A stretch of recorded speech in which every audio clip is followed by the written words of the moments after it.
قرآن فجر يا أخي مشهود والخير في صفحاته معقود. أعوذ بالله من الشيطان الرجيم. بسم الله الرحمن الرحيم.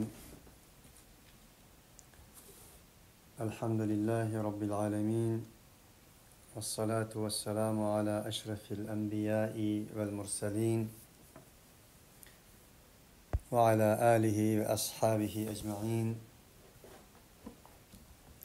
رب اشرح لي صدري ويسر لي أمري واحلل عقدة من لساني يفقه قولي آمين.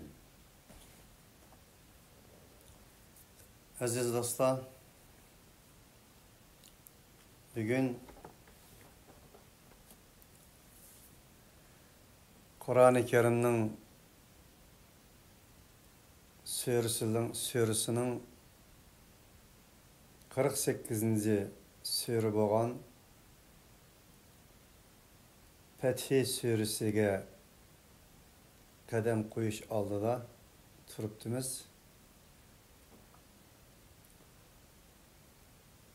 Fethi sürüsü 48. sure 39 ayetten ibarettir.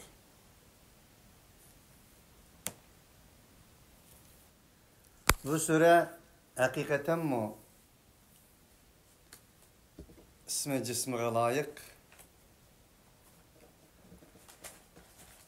fethidin ve fethinin nimihkelliğinin söz açıdır. Barlık mümin Müslümanlarını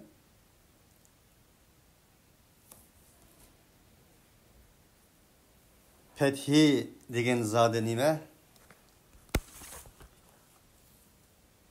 Fethi degen coğrafiyelik urullarının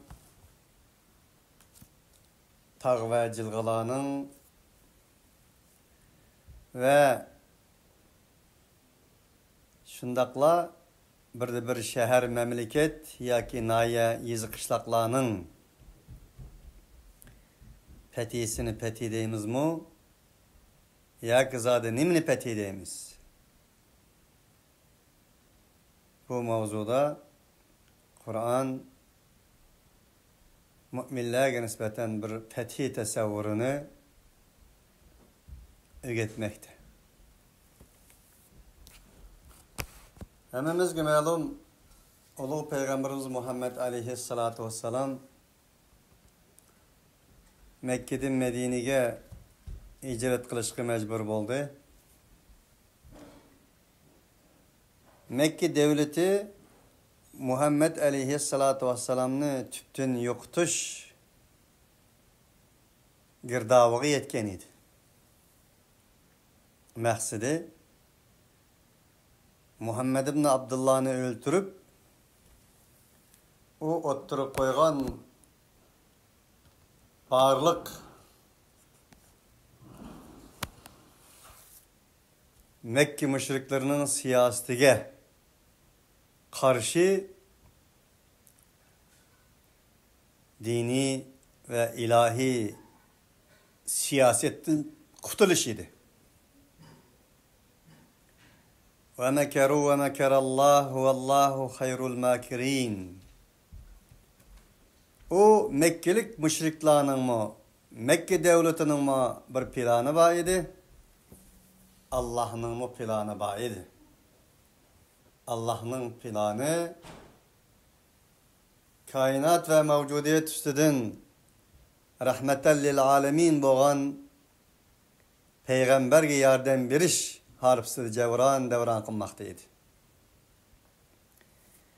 Medine'ge bağan deyin kim ola boştuğu muydu? En ahırkı bir hücum, en ahırkı bir bastırış, en ahırkı bir kurtuluş hareketi boğan Hendek gazeti, Hendek uyuşması, Hendek urushini ro'yobga chiqargan edi.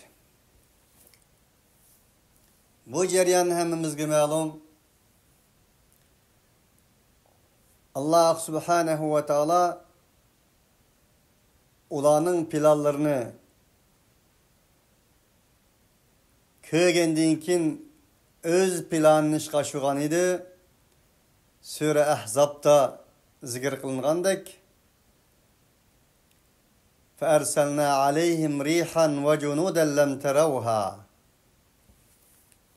Biz ular kömegen askerler evet arkalık halak kıldık. Diginidek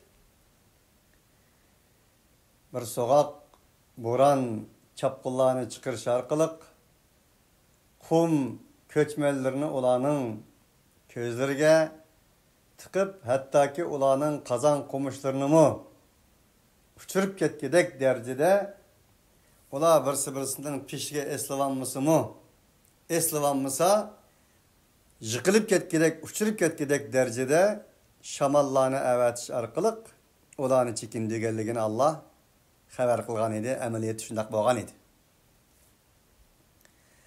Del bu vakitte Peygamber aleyhissalatu vesselam tarihi bir ümit, tarihi bir istikbal, tarihi bir nur bolgan şu sözünü kılgan idi. El-an nagzuhum ve la yagzuna. Bundan keyin istikbal bizning, bundan keyin tarix bizning, bundan keyin ovoz sadolar bizning. Biz ular ustidimiz, ular bizning ustimizga kelinmaydi. Dal bu ulug' payg'ambarimiz Muhammad alayhissalatu vassalamning Medine insan haq hukuk İslami devletining istiqbali uchun bir büyük stratejilik bir söz idi. Del onundan 2 yıl keyin Peygamber aleyhissalatu vesselam bir kechisi tush ko'rdi. Tushida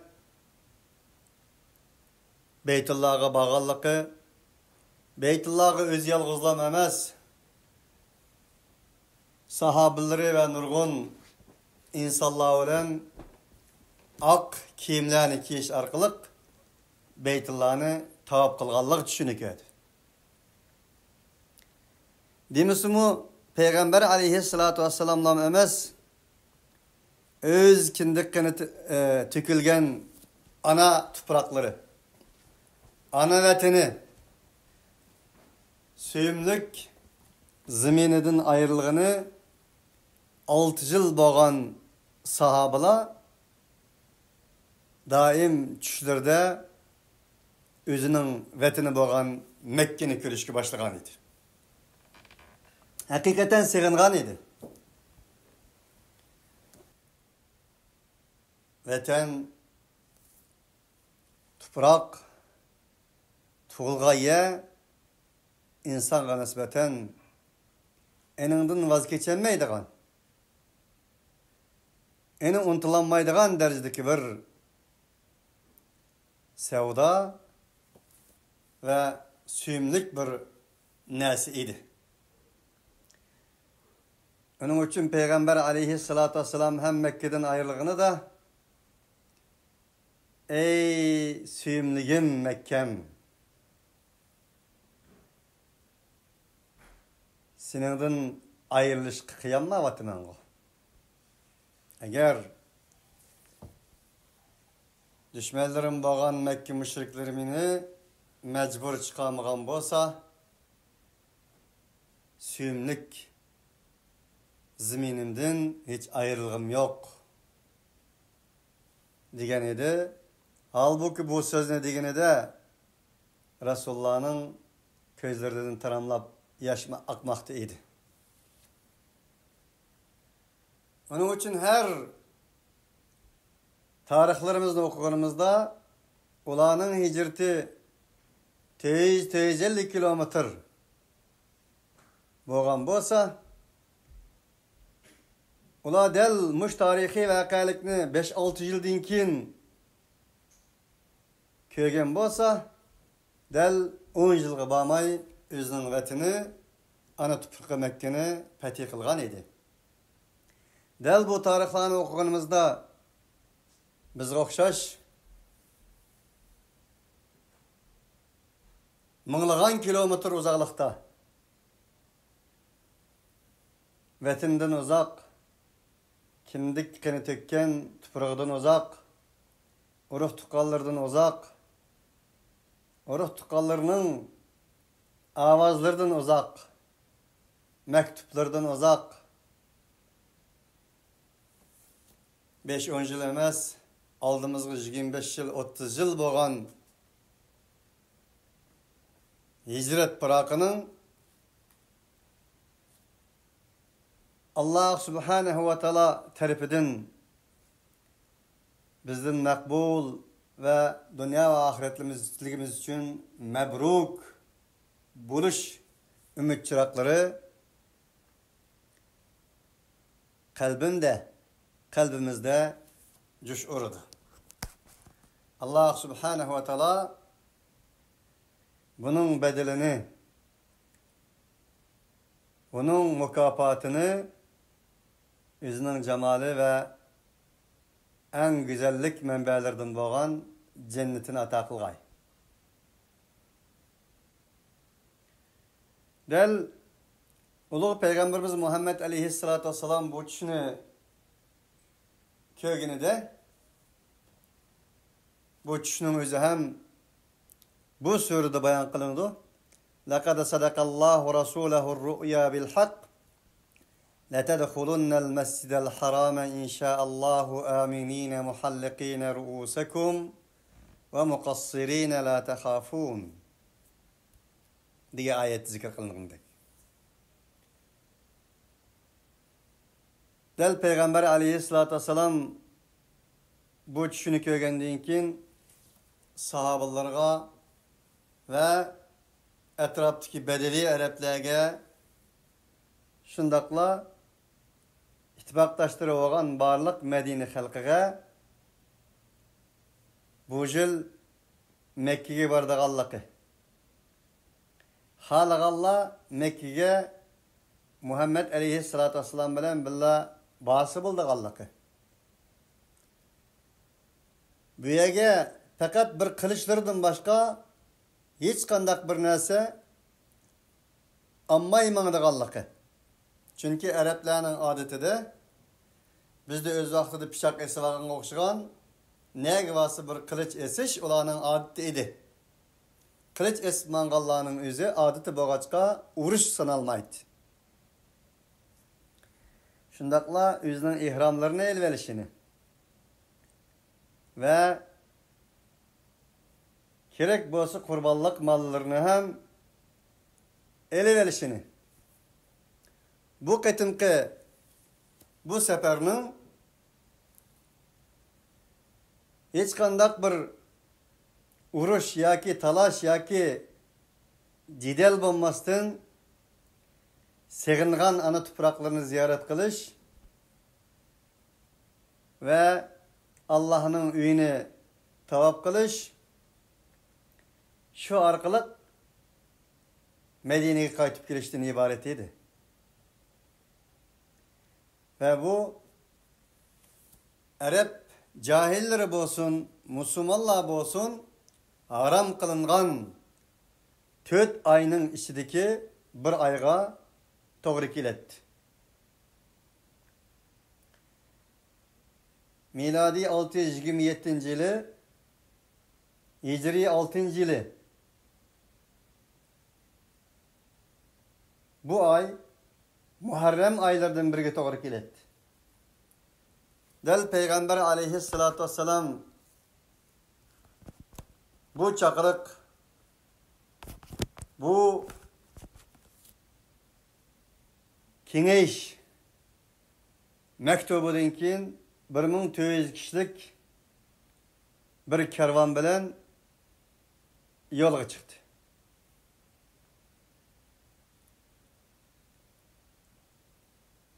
Ve Peygamber aleyhissalatu vesselam'nın yolga çıkan haberini anılgan Kureyş müşrikleri Peygamber aleyhissalatu vesselam gerçi ilan kılgan bolsa mı? Bizning maqsadimiz Mekke'ye hücum qilish veya ki bo'lmasa urush veya ki bo'lmasa o'ttirdi bir jidal paydo qilish emas. 6 yıldan bu yan ayrılgan ana vatanimiz, aziz topraklarımızı seviniş ve bu sevinişimizni bir kadar bir melhem sürüş maqsadida mangduq deb ilan qilgan bo'lsa-mu, yaman gumonlari eshib ketgan, Rasulullah'a düşmanlıkları eşip ketken, hasadxo'rliklari eşip ketken Mekke müşrikleri Rasulullah'ın aldığı 200 kişilik bir qo'shin avatishgan edi. Bunu bilgen Rasulullah ular ro'baro kelmasligi uchun dengiz sahili bilan harakat qilib Mekke'ye 20 kilometr Mekke bilan Ciddi'nin arasında. Mekke'ye 20 kilometr keldigan Hudeybiye isimlik bir yerge uğurlaştı. Ve yanılan özünün gayesi ve maqsadini Mekke müşriklerine yüz haber kılış maqsadida Mekke'nin en yüzlük adamlardan bo'lgan Osman ibn Affan radıyallahu anhuni Resulullah'ın ve onun karvallarının maqsadi ularga tushundirish maqsadida Osman ibn Affanni Mekke'ye yollagan edi. Lekin Mekke'den kelgen haber Müslümanlarını suyundirdigan bir haber emas, g'am qayg'uga soldigan bir haber bo'ldi. U bo'lsa-mu, Hazreti Osman o'ltiribdi. Elchilikka borgan Osman ibn Affan o'ltirilibdi degan bir haber edi. Bu haberni anglagan bu Muhammed aleyhissalatu vesselam başçılığındaki karvallar titqi tushdi. İçilleri bir xil siqilishga başladı. Zadi bu qandaq ish. 6 yıl ayrılgan vatanimizni endi bir ko'ramizmiki desek ve özümüzün gaye maqsadlarini şeriylash maqsadida avatgan elchimizmi o'ltirilamdi o?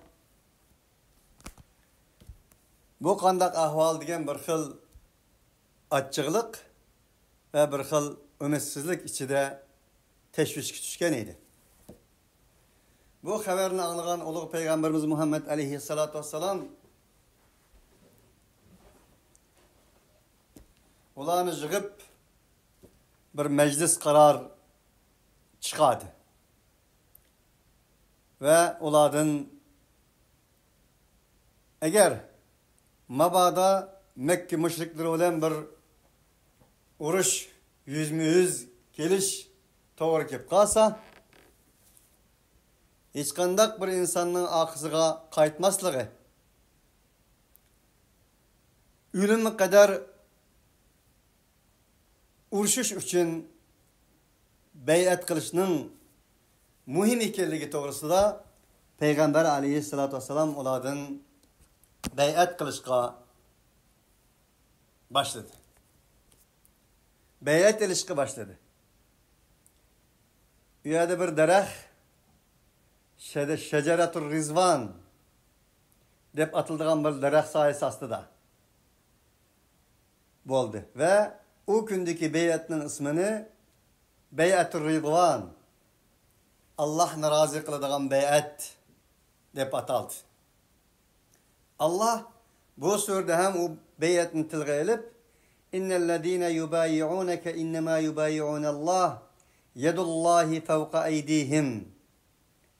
Allah'ın Resulü'ne sana bay'at qilganlarga kelsak, ular sana bay'at qilish orqali Allohga bay'at qildi. Allah'ın kudret kolu ularning beyatlarının üstüdür.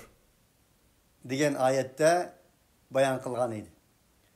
Ve şundakla ularning beyat kılgan kişilerinin hakkında hem Allah ve o derehni hem tilga algan bulup لَقَدْ رَضِيَ اللّٰهُ عَنِ الْمُؤْمِنِينَ اِذْ يُبَايِعُونَكَ تَحْتَ الشَّجَرَةِ Allah öz vaxtıda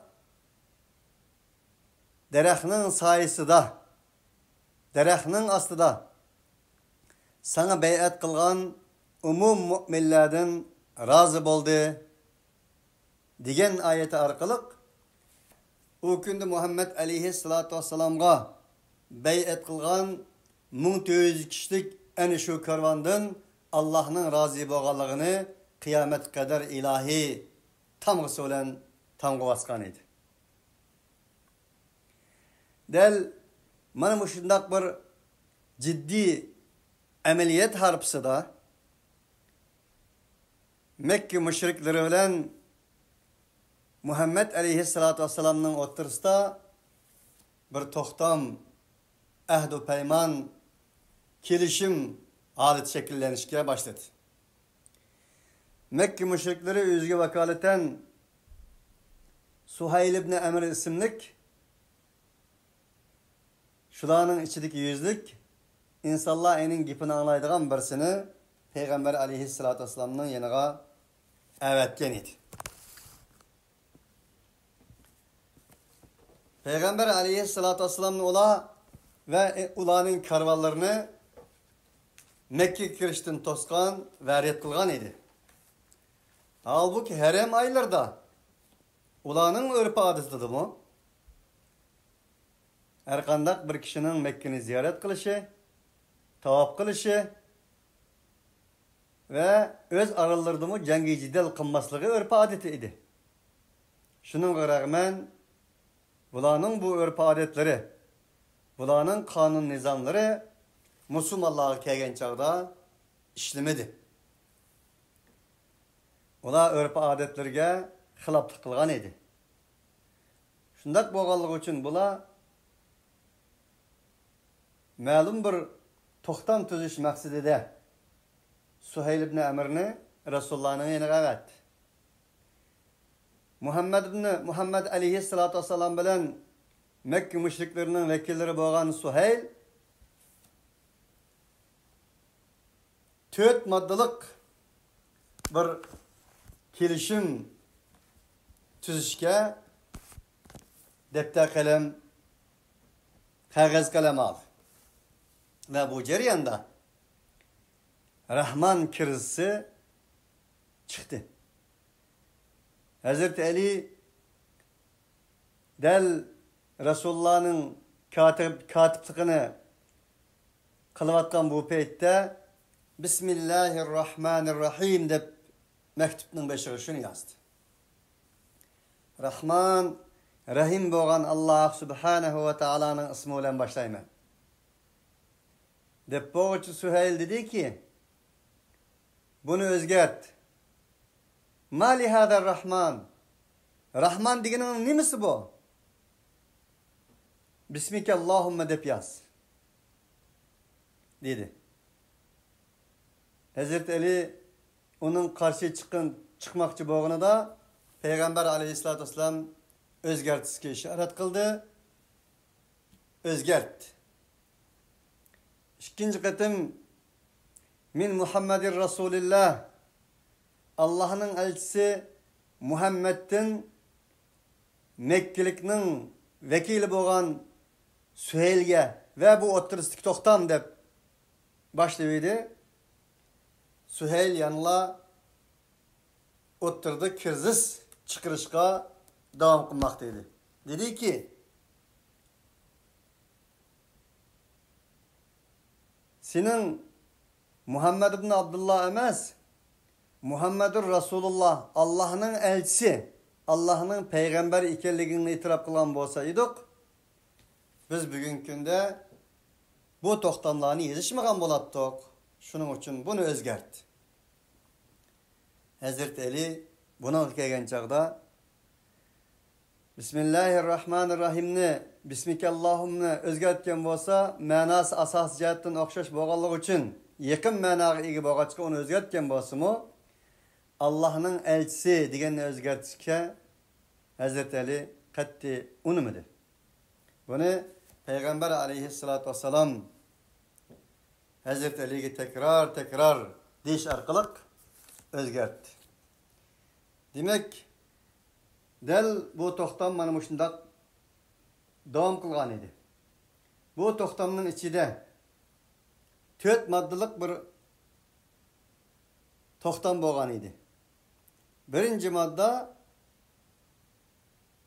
Mekkalik bilan Muhammad alayhissalatu vassalam boshchiligidagi Madinaliklar 10 yil tinch yashash, urush qilmaslik.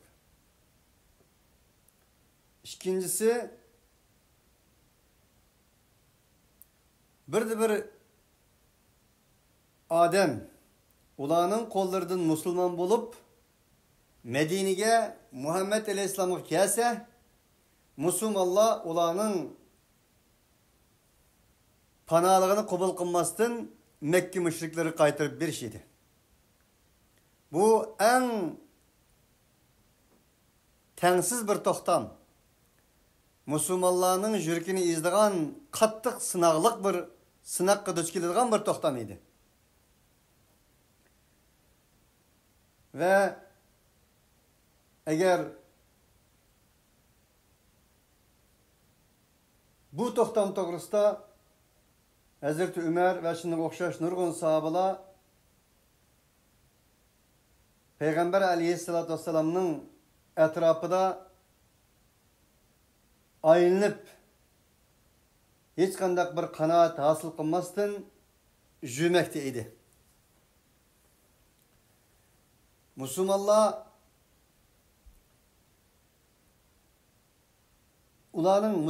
yani Madinadan ularning qishig'a birasi bo'lsa, ular qaytarib bermasdik. Payg'ambar alayhissalatu vassalam ularga nisbatan deydi: "Ey Umar, bunun qanoat qilmayotganlar. Bunun bir hikmeti bor. Bizdan o'tirib ketganlarga kelsak, bizdan vaz kechib uya ketgan insonlardan bizga nima foyda keladi? Undan qutulgan bo'lamiz. Ammo musulmon bo'lib bizning yanimizga kelganlarga kelsak, ular qaytarib bersak, sizlarning shu bayonlar bormi? Innalloha yudafi'u anil ladina amanu." Allah müminlerden müdafaa kılıdı. Allah müminler bilen billah. Allah müminlerge yardım kılıdı. Allah müminlerini yalnız taşlap koymaydı. Degenge imanın yok mu? Diş arqılık mana bu iman, tevhid bilen olanı kanaat kıldırat. Üçüncüsü, her iki taraf halagan kabile, halagallah bilen ittifaklaşış, şu arkalık hayatını da anlaştırır. Dördüncüsü bolsa, bu yıl kelgen karvallar hecge Beytullah'a kirmeslik, hilercile hec vaxtıda keliş, bu cereyanda ulağa ruhsat kılış qatarlık muş toxtamlaydı. Del bu toxtam tügüşü bilen birge Allah subhanahu wa ta'ala'nın hikmeti ilahisi şu boz gerek. Ebu Cendel isimli bir Müslüman müşrikler tarafından urulgan, başları yarılgan, yüzlerden kan akkan, kollarda koyza, putlarda üçkel, tümü zincirler bilen bağlangan halette Peygamber aleyhissalatu vesselam'dan aldık geldi. Suheyl ibn Ömer dedi ki, mana del senin toxtamga amel kılamısı, kılmamısı, seni sınaydıgan bir vakit geldi ya Muhammed, dedi. Peygamber aleyhissalatu vesselam bu toxtam boğallık için Ebu Cendel'ni qaytırıp verdi. Del Ebu Cendel Resulullah olan to'xtam tushayotgan Suhayl ibn Amirning o'g'li edi.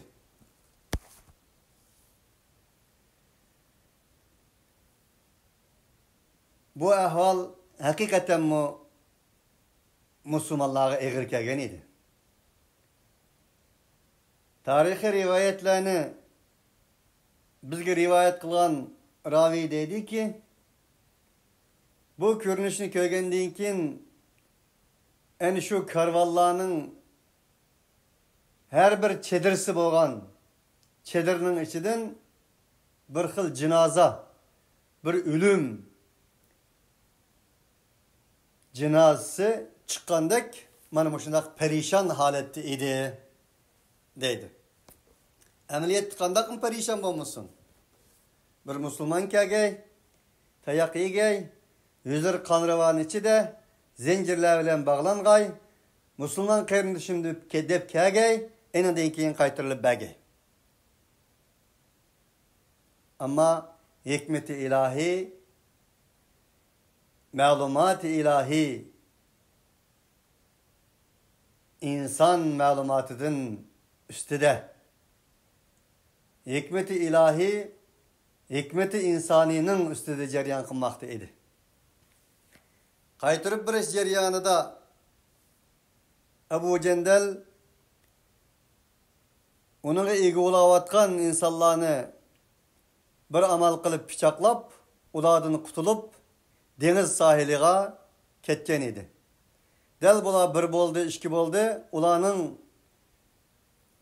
başlığı Ebu Besir isimlik bir sahabımı en şunda kaçkallardım olap, bula bir koşun teşkillendi. Bu koşun Mekke müşriklerinin kervallarını tosup, gah ulanı olsa, gah ulanı yoludun yandırıvetken bolsa, gah ulanın mallarını elvelip, en şundak ulanı bir aram kılışkı başladı. Bunu görgen Mekke müşrikleri Peygamber aleyhissalatü vesselam'a xet yazdı ki, ey Muhammed, nim boludu? Biz ikinci madde boğan 4 maddelik bitiminin ikincisini beka kılıvetsek dedi. Peygamber aleyhissalatü vesselam bunu beka kıldı ve ula olan bir yer geldi. Ula Resulullah'ın yanına gelişti. Ama u yerda bir açık bir ahval ve tesirlik bir ahval boğan idi. Ulanın başlığı boğan Ebu Besir yani şu ceryanda Peygamber aleyhissalatü vesselam'ını köymestin, onun kulunu tutanmastin vafat boğan idi. Sekrat şundak bir mektup yazgan idi. Ey qarindoshlarım, ben Muhammed aleyhissalatü vesselam bilen görüşemedim. Özümün imanına nispeten onu şahit kılamadım. Onun için ben ölüp ketsem bu mektubumni Muhammed aleyhissalatü vesselam'a bir anla. O men için köp dua kılgay. Allah Teala beni özünün cennetide Peygamber Sıddık şahitler olan buluşka bana dua koygay. En ahırda men onu bütün vücudumdan suyduğallığımni onun dep koyunla diyen idi ve ölüp ketken idi. Del mene Peygamber aleyhissalatü vesselam ve onun sahabeleri 1400 kişilik bir karvan ilgir dep ötkenimizdeki çadırlarda Ebu Cendel'nin tüfeylidin çadırlardan bir cinaz çıkandek turvatkan peytte Allah subhanahu ve taala ulu Peygamberimiz Muhammed aleyhissalatü vesselam'ni ve üyadaki sahabalarını ilahi kelam bilen, ilahi kudret bilen teselli bir iş mehsidide del manmuşu İnna fetahna leke fethan mubinen liyaghfira leke Allahu ma taqaddama min dhanbik diyen Fetih suresini nazil kılgan idi. Del Peygamber aleyhissalatü vesselam bu sure nazil bolgan vaqtının özde özünün çadırısından çıktı. Çıkkan çağıdım şundak bir hayacan bilen Güya ki Peygamber aleyhissalatü vesselam'ın yüzüde ay gün tukan idi. Yüzleri yoruk idi. Tebessüm bilen, hayacan bilen, huşallık bilen çıktı. Sahabalar Peygamber aleyhissalatü vesselam'ın yüzdeki bu huşallıkını, bu istikbalga bolgan nurni kögendekin fevkalade bir iş bolgan bolsa kerak dep oylady da hemmesi Resulullah'ın yanına geldi. Del Peygamber aleyhissalatü vesselam kanaatlendirenmegen, Resulullah'a cık sual sorduğan, Resulullah daim bazı meselelerde imani, vicdani cihette karşı durduğun Hazreti Ömer'in çakırdı. Hazreti Ömer'e dedi ki, ey Ömer, Allah'ım bizge şundak bir süre, ayetler nazil kıldı ki, o dünya ve ma fiha, dünyadan ve dünyadan içindeki barlık nasırın yaxşı bolgan bir ayetini nazil kıldı. Dedi. Ve inna fetahna leke fethan mubinen liyaghfira leke Allahu ma taqaddama min zenbike ve ma ta'akhkhara ve yutimma ni'metehu aleyk ve yehdiyeke sıratan mustakima diyen bu sürünü Hazreti Ömer'e tilavet kıldı. Ama Hazreti Ömer yanılam onun köz aldı da Ebu Cendel zincirlavilen kan ravan içide onun köz aldığını ketmegen idi. Şunda boğallık için o ayetle anılğandın ki Hazreti Ömer dedi ki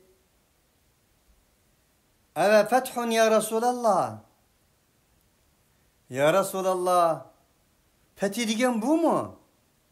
Ya Resulallah, bizning bir qarindishimiz bizga panolanib kelsa, biz uninga ega chiqolmagan to'sak, eninga sahib bo'lolmagan to'sak, bunmi fethi? deb sordi. Peygamber aleyhissalatu vesselam "Naam. Ya Ömer. Şundak ya Ömer. İnnehu lefethul mubin." O fethilam emas, belki uçuk aşkara ayan ve şayan fethidir. Dedi. Mana Peygamber aleyhissalatu vesselam ilahi kelama arkalık fethinin nimikkelligini uqtudi. Fethi degen daim aldığı girleş, daim uruşuş, daim soquşuş, yoki bo'lmasa bir coğrafiyalık o'rinni fethi qilish va yoki bo'lmasa bir davlat shaharni fethi qilish, bir yezib qishloqning yezisini elish, mal dunyo g'animatlarga yo'lish emas, insonlarning qalbini fethi qilishning asli fethi ekanligini ilahi kalam orqali uqtirgan edi. Del Peygamber aleyhissalatu vesselam 19 yıl jarayonida qo'lga keltirgan natijadan bu Hudaybiya sulhidan keyingi 2-3 yil jarayonidagi qo'lga keltirgan natija 10-15 hassa qatlaydi. Qatma-qat eshib ketgan edi. Del mana bu sura mana shunday bir tarixiy jarayonlarni ko'rinish qilgan asosda nazil bo'lgan edi. Bismillahirrahmanirrahim. İnna fetahna leke fethan mubina. Cezmen biz ey Muhammed, ey Peygamber, sana ayan ve şayan bo'lgan, uçuk aşkarı bo'lgan bir fethi ata qildik.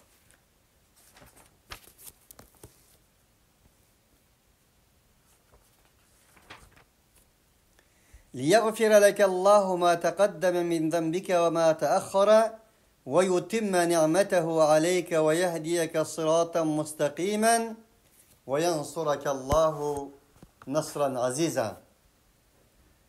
Allah senin ilgir ve keyinki günahlarını mağfiret kılgay. Ve yutimme ni'metev. Bundak bir vakıya ve hadisini qo'lga keltirish, yaşatış arqılıq və yutimma ni'mətə özünün nimetini sana kemalet yetkizgey dedi. Çünkü senin kemalet yetiştik boğan nimetlerin aldın da aldıraş yok. Ve yehdiyeke sıratan müstakima seni doğru yol gitekligeydigini doğru yolda müstahkem kılgay. Ve yansurake Allahu nasran aziza seni Allah subhanahu ve taala nasr aziz boğan bir nusret ulen müşerreflendirgey. Şereflendirgey. وَالَّذِي أَنْزَلَ السَّكِينَةَ فِي قُلُوبِ الْمُؤْمِنِينَ لِيَزْدَادُوا إِيمَانًا مَعَ إِيمَانِهِمْ. Ve Allah mana şundak kudretli zat ki müminlerin kalbide sükunetni hele ki bir ümitsizlikten keyin hatırcamlıkını nazil kıldı. Ulanın imanı iman bilen ziyade olsun için. وَلِلَّهِ جُنُودُ السَّمَاوَاتِ وَالْأَرْضِ وَكَانَ اللّٰهُ عَلِيمًا حَكِيمًا. Asmanların askerleri, ziminin askerleri Allah'a mensuptur. Allah her nesini hikmet bilen kılgıcıdır. Her nesinin ahırını, ahırını, evvelini, batınını, zahirini, mehbesini, aşkarısını, kelgisinin paydasını, istikbalının nurunu Allah subhanahu ve teala mutlak bilgiciydi. لِيُدْخِلَ الْمُؤْمِنِينَ وَالْمُؤْمِنَاتِ جَنَّاتٍ تَجْرِي مِنْ تَحْتِهَا الْأَنْهَارُ خَالِدِينَ فِيهَا وَيُكَفِّرَ عَنْهُمْ سَيِّئَاتِهِمْ وَكَانَ ذَلِكَ عِنْدَ اللّٰهِ فَوْزًا عَظِيمًا. Allah subhanahu ve teala mümin erlerini, mümin ayallarını astıdın istanlar ihtırlıgan cennet kirgizgay, ulanın hatalıklarını keçirmi kılgay. وَكَانَ ذَلِكَ عِنْدَ اللّٰهِ hemen şu Allah'ın huzurda en büyük nicatlık, en büyük saadet, en büyük kurtuluş idi. وَيُعَذِّبَ الْمُنَافِقِينَ وَالْمُنَافِقَاتِ وَالْمُشْرِكِينَ وَالْمُشْرِكَاتِ الظَّانِّينَ بِاللّٰهِ ظَنَّ السَّوْءِ عَلَيْهِمْ دَائِرَةُ السَّوْءِ.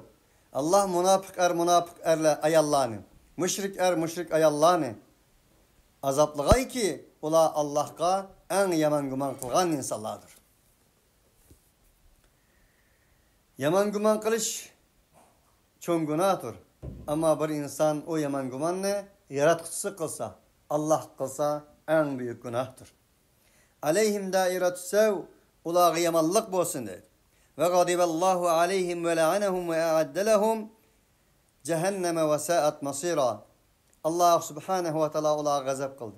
Allah'ın lanet ulağı bolsun. Allah ulağı cehennemle teyarladı. Cehennem nimi degen yaman yer. وَلِلَّهِ جُنُودُ السَّمَاوَاتِ وَالْأَرْضِ وَكَانَ اللّٰهُ عَزِيزًا حَكِيمًا.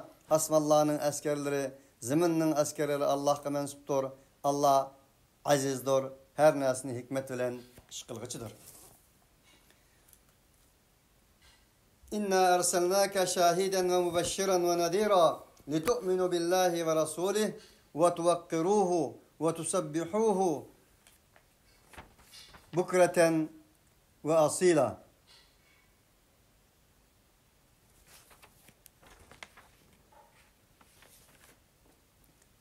Cezmen biz ey peygamber seni barcha insanları ülgü kılıp evettik. Ve hoş haberçi agalandırıcı kılıp evettik.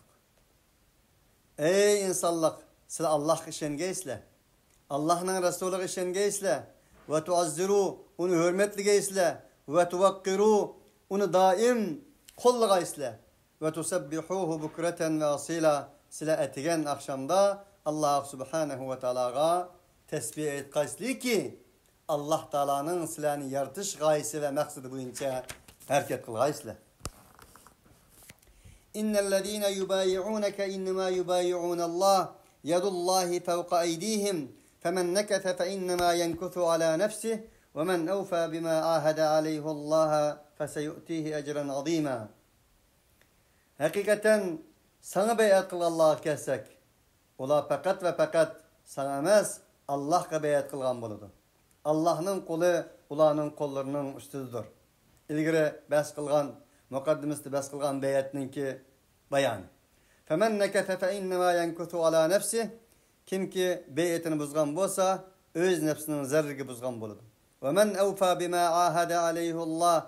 Kimki vapa kılsa Allah'a boğan ehdiside, Allah'a ehdi kılgan nesiside vapa kılgan bolsa feseyu'tihi ecren azima. Allah subhanahu ve taala ondak insanga büyük ecirler ata kılgan boludu. سيقول لك المخلفون من الأعراب شغلتنا أموالنا وأهلنا فاستغفر لنا يقولون بألسنتهم ما ليس في قلوبهم. Yakında akıdık Allah seralıkladın. Şunda deydi.